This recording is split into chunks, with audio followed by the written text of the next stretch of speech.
Damon Benning here. Thanks for downloading this hour of Severe and Benning in the Morning. We appreciate you listening. No matter how or where you listen to Severe and Benning, it is still radio. 1620 The Zone, AM radio. Give us a total any way you can get it of our 4 hours a day, Monday through Friday from 6 a.m. to 10 a.m. on 1620 The Zone, AM radio. Severe and Benning in the Morning, 1620 The Zone, hour number 3. It's halftime on the show. Damon, I know you're not on Facebook. That's fine. But our next guest coming up in a little while, Dr. Jaime Seeman, is on Facebook. She's also on Instagram. And she's an OBGYN, Titan Games. Here's what she posted. She has a picture of her and Dwayne Johnson. Okay? Now, again, she's an OBGYN. She posted the Vagina Doc and the Rock on NBC. It's pretty good, I thought. I thought that was pretty good. Clever. That was very clever. Yes. I listened to a podcast with her this morning. Now, most of it went over my head, right? Way over my head at the back wall. But she is incredibly interesting when it comes in terms of nutrition, because not only is she an OBGYN, she has a background in nutrition from the University of Nebraska, where she played softball. And the combination of trying to figure out how to handle health-wise pregnant women is fascinating. I mean, based on their ages and what they eat and all that.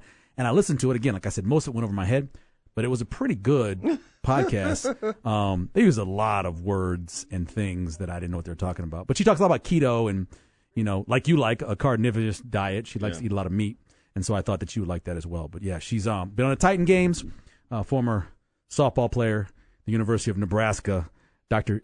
Jaime Seeman joining us here on Severe and Benning in the Morning. Good morning, Doc. How you doing? Hello, I'm good. How are you guys? Good to talk to you. Let me ask you, before we get started with Titan Games and that kind of thing, just how do you combine OBGYN with somebody who is into nutrition and health? It seems like it's a unique combination of medical sides, but how do you make that work in your job?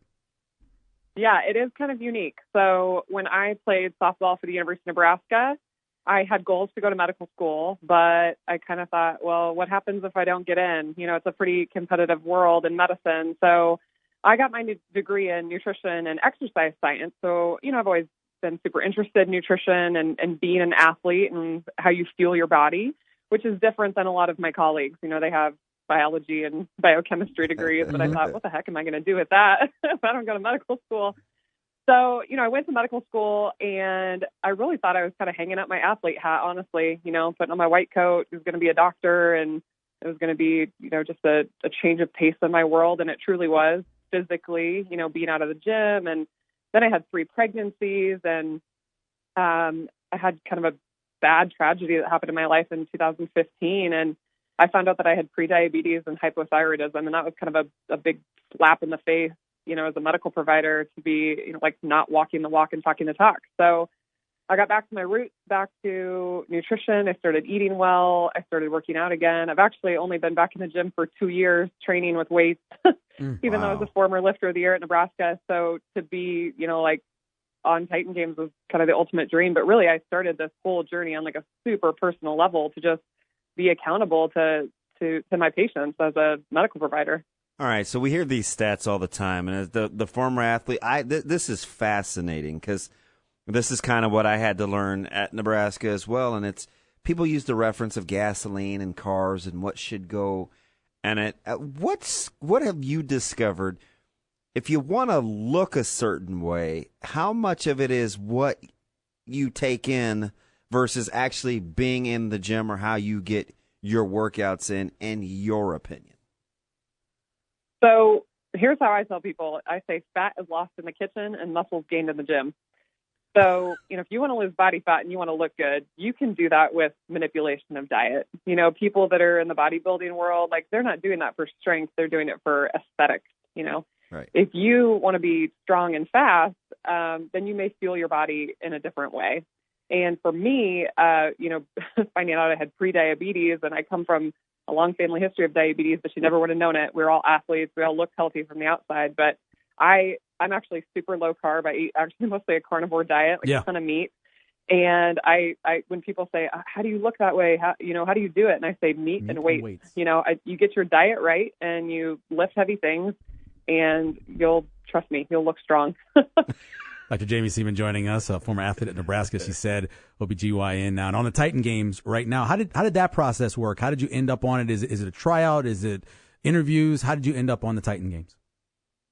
So when season 1 of Titan Games came out, I actually had no awareness of the show at all. Mm-hmm. And I was in the operating room one day, and the scrub tech was like, "You should try out for the Titan Games." And I was like, "What are you talking about? I don't even know what you're talking about." I had to go Google it.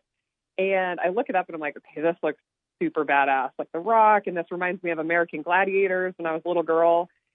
And I looked at what these people were doing on the show, and that self-doubt. You're like, "Okay, that's not me. Like, I'm a mom, I'm a doctor. Like, I can't do that, So fast forward a couple months, I saw that they were looking for applicants for season 2, and I ended up doing an audition video. I had to make a video and submit it, and I found out months later that I was hand-selected by The Rock and by the NBC executives to come out and try out at their combine. So they bring out, a bunch of people to this combine in California and put you through really, really hard physical tests, of strength and agility and endurance. And then I found out a couple days later I was selected as one of 18 women to come out and actually compete on the show. So, it was just kind of a whirlwind. It happened super fast. People would think I maybe had, some fair warning to train a certain way, but it actually was very, very short notice that I was going to be on the show. Would you rather perform on the show during Titan Games, help in the delivery areas, or hit a round ball from 43 feet? All of it. I want to be an all-around back. I played football, but baseball is my favorite sport, and it is miserable to be on the offensive end when you don't have the ball. There's a faster reaction time in softball than there is in baseball.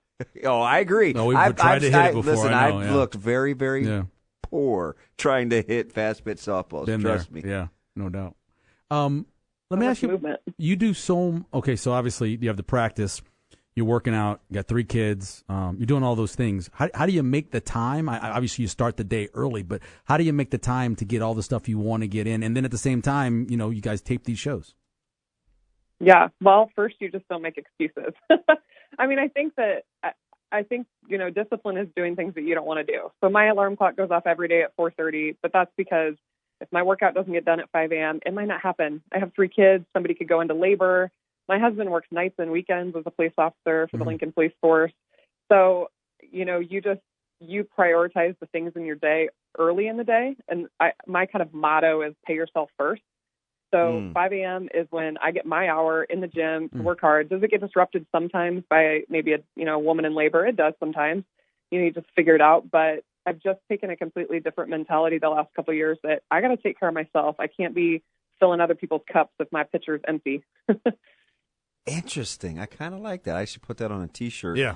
So, is there any sort of tug of war when you're being a mom and you may have to do things on the fly or eat a certain way? I imagine your meal prep is fantastic with the kiddos, but do you feel like you have to compromise in order to take care of the littles but still eat the way that you want to, or has the family found that happy medium? Well, it started that way. Like when I first started trying to get my nutrition dialed in, I'm sitting there eating salmon and broccoli and then fixing my kids' mac and cheese. And then about 2.5 years ago, my husband and I were like, okay, this is silly. Like we need to set the example. Like They're young. My girls are very soon to be turning 5, 7, and 9. And so about 2.5 years ago, we started to clean up the pantry. We just got rid of the garbage and the snacks, and we started making them eat what we eat. Now they eat more carbs than I do because kids, burn through their glycogen pretty fast. And so, they might have some rice or quinoa or fruit or whatever it is. But, if we're having steak, they're having steak. If we have salmon, they have salmon. And I just think that, we don't tell them how to eat. We just teach them why we eat the way we do, because it makes us feel good and it makes us strong and it makes us have the ability to do all these awesome things. Dr. Jaime Seeman joining us here on Severe and Benning in the morning on Dingman's Collision Center Hotline. My wife and I did the keto and fasting and the low carb together. I lost a ton of weight. It was much more difficult for her. Obviously, everything about it is different. But what do you do? Give advice to a woman who's trying to drop that weight, especially at an older age, doing things like keto and the carnivorous diet? How do you get the results that maybe like I got? How do you do that? Yeah, so I mean, you brought up a good point. I would say women are complex biological creatures. It is not as simple as a man when you look at the hormonal profile and just, a woman's body, if she's premenopausal, is basically always trying to gauge, is this a good time to have a baby? I mean, that's what a woman's body is always trying to do. So it will try to fight back. If you try to go on a really deep calorie deficit or do anything extreme, I mean, it will always try to fight back. But it's super adaptive, and for me, and what I find with most women is that as we age, we have such a heavy burden in our world and in our diets of vegetable oils and refined carbs and sugar. So the first thing, I don't care what kind of diet you subscribe to, getting those things out of your diet will make you overall way more healthy.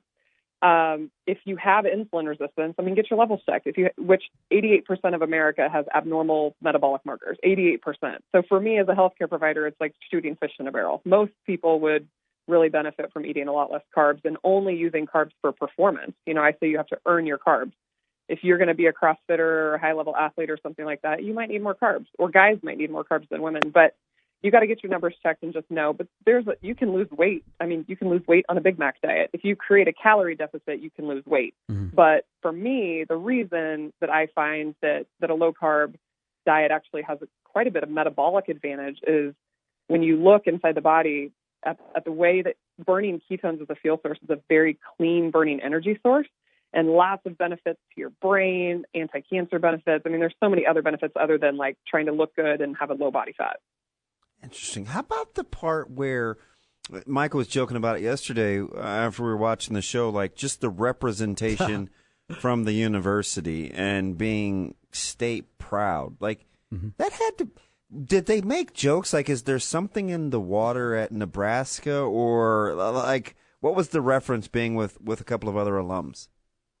Well, it was super cool because when I flew out to the Combine in California, I'm standing in the lobby and I looked at Shantae McMillan and I was like, you look really familiar, because I would have been a senior when she was a freshman at Nebraska. And she's like, oh, well, I ran track at Nebraska. And I'm like, no way. This is crazy to have 2 Huskers here. Well, we were in the same tryout group. So they split you into groups. So we were group 1. So we tried out together.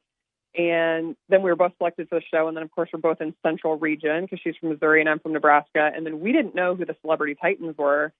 And here comes Clarissa Shields in the Central Region, who Shantae knew from the Olympic team. Right. And then here comes Jessie Graff, who is from Nebraska. I mean, I thought that was so cool, not only to have 3, Huskers on the show, but they're all women too. And they're all Shantae is an amazing athlete. So is Jessie. And then here I am, just like the vagina doctor from Omaha. So the vagina doc in the... That I still got it. Yeah, the vagina doc in the Rock, the post you had on Facebook made me laugh. That was funny. They should use that. So let's talk about the event. Obviously, we watched you go try to get up to the mountaintop and win. How has it all been for you? Do you guys get a chance to practice the run through first, or the first time you go through it, is that the first time you're going through that obstacle? Can you kind of tell us a little about just being on the show and what that's like? Yeah, so you basically find out that morning what your obstacle is going to be. So they walk you out there. They're like, here's chain length, here's the rules. You don't even get to touch it. You don't get a dry run. You don't get to go through it. They don't want anybody to have an advantage. So, no, we basically got to look at it. We didn't even, some of the things on Mount Olympus that were a little bit more technical, they might have, let us touch that or try that out. But really, nobody got to run the course before we competed. So when you see that 3-2-1 go, I mean, that's our first run of the race, essentially.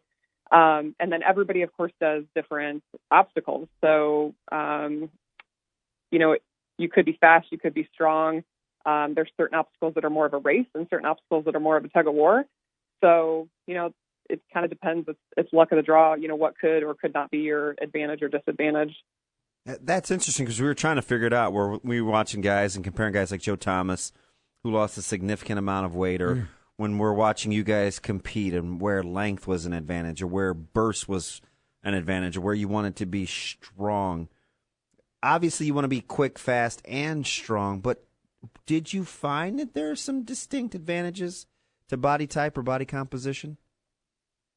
I mean, yeah, I mean, everybody has their strengths and weaknesses. And so, like I said, it was kind of luck of the draw. And people will see it's not over. You got to come back for episode 2 and 3, right. See what happens in the Central region. Because, like I said, it depends what the event is.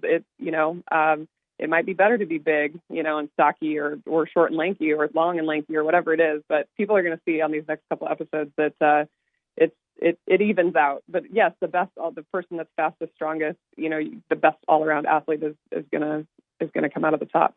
Well, how did the endurance aspect work? Was it advantageous to be a burster, or is it a 1 minute explosive kind of deal? Like how would you have trained knowing what you know now? I don't think anybody can honestly train for this because every single event was so different. I mean, if you had to climb versus you had to pull a rope, I mean, those are two different ways to train. And it was interesting. I mean, it really was, because all of these people have great athletic capabilities, but these aren't normal everyday things. I mean, you're like swinging from ropes and, it's just not how you normally train. So it's an interesting test of people's capabilities. I don't know. I don't know if I would have trained differently. I had very short notice anyway, but I mean, I train with heavy resistance training and HIIT training. I'm not an endurance athlete. Like, I don't run multiple miles. I do more short burst type activities. And I think that's honestly probably the best way to train. Most of the things, like if it's a race, like what you guys are seeing on TV, I mean, yeah, it's a couple minutes of just like all out effort. But there were certain things that were edited on TV where, like, if it's a push-pull tug-of-war thing, some of those battles went on way longer than you guys see on TV. I bet. So, yeah, it was crazy. I mean, it is max effort. A lot of mental toughness, really went into it, too. Following you, I love the what you said before about the meets and weights if you want to get in better shape, the resistance training. And I love that you said, I've heard you say it a couple of times, take ownership of your health. Before we let you go, what do you mean by that when you say take ownership of your health? Well, I'm a healthcare provider, but our healthcare system is not designed to prevent people from getting sick. It's really good at taking care of people for a long period of time, but it's not increasing our health span, the number of years where we don't have to take medications and have all these chronic diseases. And so nobody should care about your health more than you. So I guess I'm just trying to, walk the walk and talk the talk and show my patients that a majority of the problems that we have in America are preventable. And if you want to fix our healthcare system, it starts with you. You need to take accountability for your own health. That's awesome. Hey, Jamie, Fantastic. We really appreciate it. Thanks for taking the time, and congratulations on what you've done so far, and good luck as you go forward. Thank you. Appreciate the opportunity. Hey, congrats. Thanks. Dr. Jaime Seeman. The Titan Games, again, she lost going up on Mount Olympus, but as they said, you get a chance to go back through again, so she's going to have more opportunities to try to move up in the Titan Games as well. Yeah, how many excuses do you think are allowed in that household? None. I'll go with none. Not a one. But. No, but. None of that. So 3 out of the 18. Am I correct? That's 16%? Is that how that works? Oh, yeah. Trying to think of that. I reduced that, yes. 1 out of 6. Yeah. So, I mean, it's not bad. That's pretty good from the University of I was telling you, there's a picture on Huskers.com of the 3 women standing there next to each other. And I'm like, this is the greatest recruiting tool you could have. Yeah. You go to some teenage girl and you go, hey, come to Nebraska where we will make you a good enough athlete to go take part on this national TV show. Hey, and how about this where, and tomorrow I was just kind of talking off-air / on-air about Nebraska, and we'll talk to Dave Ellis tomorrow. Mm-hmm. And there's a line, and I'll let him talk about it further, but one of the things that he said is Nebraska, in his opinion, sets the bar when it comes to nutritional welfare of their student athletes. Nothing comes close to happening like this in a Power 5. Right. They're on day number 71 of supplying meals and fuel for the student athletes that have remained and controlled their dietary intake. Yep. I would imagine they're in fairly rare company. Oh, yeah. I think, and Bill Moose said it yesterday, is that a number of things they were doing with the Med Center and people like Dave Ellis, other people are copying in the conference. They're copying what Nebraska's doing. Take a break. The Coach of the Year odds are out for the NFL, and Jay Foreman coming up as well. And Severe and Benny in the morning on 1620 The Zone.